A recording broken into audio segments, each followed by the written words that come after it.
What's up, guys? This is the Honest Outlaw here, and today we're going to be talking about one of my all-time favorite AK-47s. We're going to be talking about the Arsenal 106 5.56 AK rifle. Now, what is this? Well, it is a 5.56 AK-47 made by Arsenal Arms, one of the best AK companies around. The stock rifle comes with a chrome-lined hammer-forged 16-inch barrel, a stamped receiver, and a surprisingly good two-stage trigger, although I did swap it out for an ALG Defense Ultimate trigger.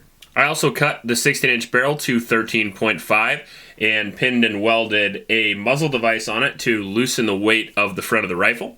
I added a Midwest handguard to add my tactical accessories whenever I feel like it. I added a Magpul grip and a BCM chopped foregrip. This rifle also comes with a folding stock, which is pretty cool as well. I think all AKs should come with a folding stock because they can shoot while they're folded as opposed to their cousin, the AR-15. I also added a different gas block front sight post combination to, again, bring the weight back to the rear of the rifle just a little bit more.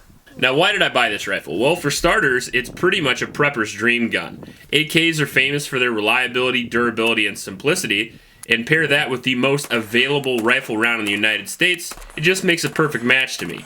Now, some people debate the power of the 5.56, but personally, I don't. I've seen lots of real-world testing on deer and meat, not just ballistic gel, and it's very effective with the right ammo. I would not want to get shot by it myself. And for a guy like me, for example, who also owns a ton of AR-15s and have lots of stocked up 5.56, this really is the perfect pairing for me. Some would also say that 5.56 AKs have great recoil. I would agree with that, but I think the 5.45 versions, which are more common, actually are a little bit softer shooting. Again, it would make a great prepping or shit hit the fan rifle. I think it would be an excellent choice for that. Home defense would be another great option, although the AK is a little risky for home defense because remember, if you do shoot somebody, you do have to go in front of a court of law, and AKs are kind of the quintessential bad guy gun. But honestly, this is just a really great all-around, do everything you'd want rifle, kind of like the G19 of the rifle world. The reliability of this rifle was excellent. I mean, absolutely. I've heard a lot of stories on this rifle, and I've heard that there are some batches with certain serial numbers that aren't quite as good. Something to do with the feeding of the rifle. There's a bit of an issue there. However, mine was absolutely perfect. I've shot, I think, at least 1,000 rounds through this rifle, and I've had zero malfunctions. I've shot Wolf. I have shot Silver Bear, Brown Bear, pretty much the who's who of terrible ammos, and this rifle has shot it all. For the most part, though, I've shot Freedom Munitions, 55 grain through this, and no issues whatsoever at all. Part of that I can attribute to the Circle 10 magazines, which are pretty famous for reliability, although they are a little bit heavy. Not to mention the fact that I also shot some polymer frangible ammo through this that did choke one of my AR-15s, and it did not choke the AK. Take a quick look at it here, and I'll show you some of the accessories that I mentioned. This is the folding stock, as you see here. Now, one thing I don't like about the folding stock on all AKs is that it's Warsaw Pack length, so it's really short for a guy my size. I'm almost 6'4", and it's just really short. It's pretty much made for a midget. Although it did work for me because carbines like this can be pulled a little bit closer to your shoulder. I added a Magpul grip because, again, AKs are made for midgets, and the grip was just way too small for me, and I really like this Magpul AK grip. It's got the rubberized texture on it. I don't traditionally like Hogue stuff, but this very light rubber actually feels really nice.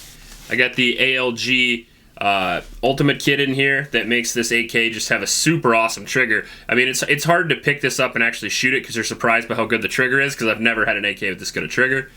There is the expensive and heavy Circle 10 mags. However, they do work very, very well, and they do come in and out of the rifle really well as well. Unlike the Magpul mags, sometimes they have some issues, like with my Wasser 10.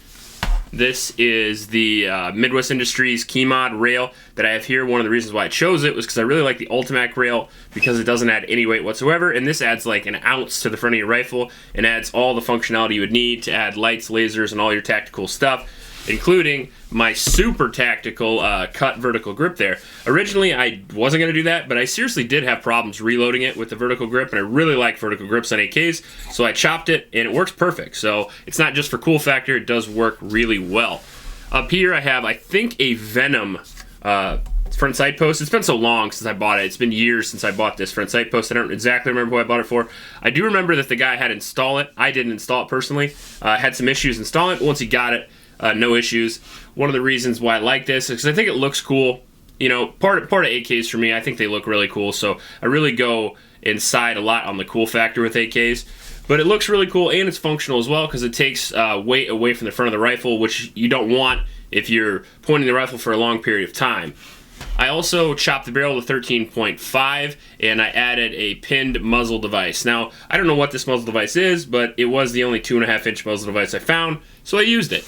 Now, as far as accuracy goes, that's an issue that a lot of people talk about with AKs, and it's valid, especially with this one. This AK has had a history of bad accuracy, I guess, in comparison to AR-15s. But this AK shoots somewhere between 2 and 3 inch groups at 100 yards. Now, some AR-15 guys will scoff at that, bolt guys especially. You know, if it doesn't shoot half of them away, I'm not interested. Well, for an AK, honestly, 2 to 3 inch groups are just fine for me. I have no problem with that whatsoever. It's super effective in the real world to 300 to 500 yards with no problem. You can hit a man-sized target. As far as ergonomics, I said the stock was a little bit short and I changed the grip. That's pretty standard for AKs, especially in the United States. I did add the rail and all the other stuff to fix some of the ergonomic issues that I had with the AK, but let's face it, all AKs have very similar ergonomics. There isn't much difference between any of the manufacturers. A little bit of smoothness in the bolt. The bolt on the AK, this particular AK, is very smooth. This is an Arsenal. It's a higher quality AK as opposed to like a Wasser 10 or something, so you would expect that. Safety, I did add a Krebs safety, and I absolutely love those. If you want any more information on that, you can look up videos on it, but the Krebs safety is pretty phenomenal. Other than that, the ergonomics on this rifle is awesome. It's very well balanced. For an AK, it's fairly light. I think this one weighs in around 7.8 pounds, which is, again, 2 pounds heavier than an AR-15, but this is not an AR-15, this is an AK. And there are 10-pound AKs. There's 11-pound AKs, so 8-pound AK is not bad at all.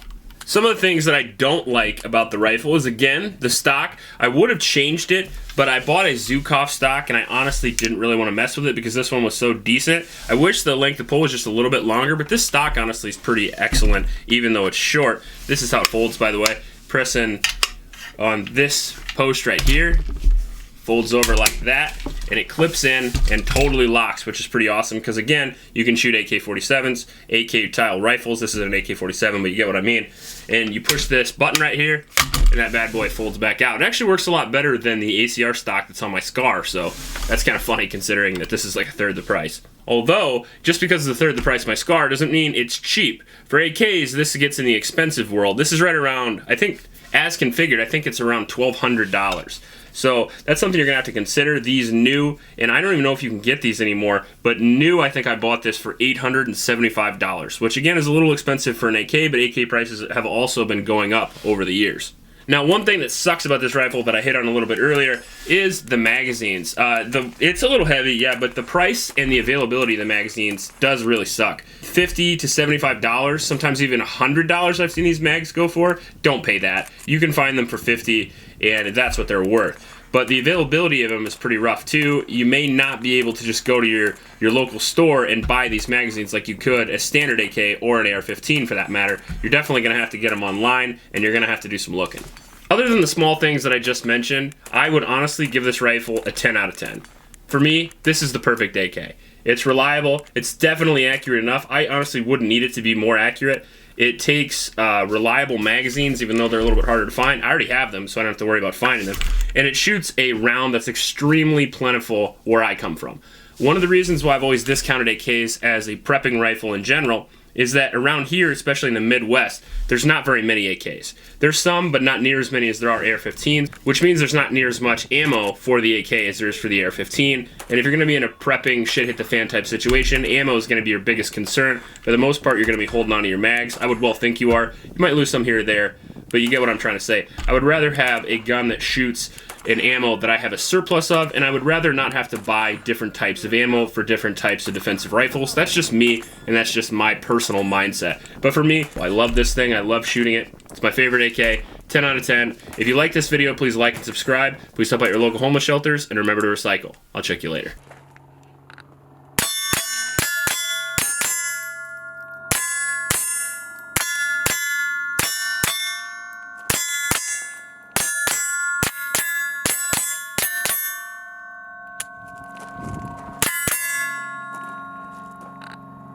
I'm out. Oh boy. Dual wielding.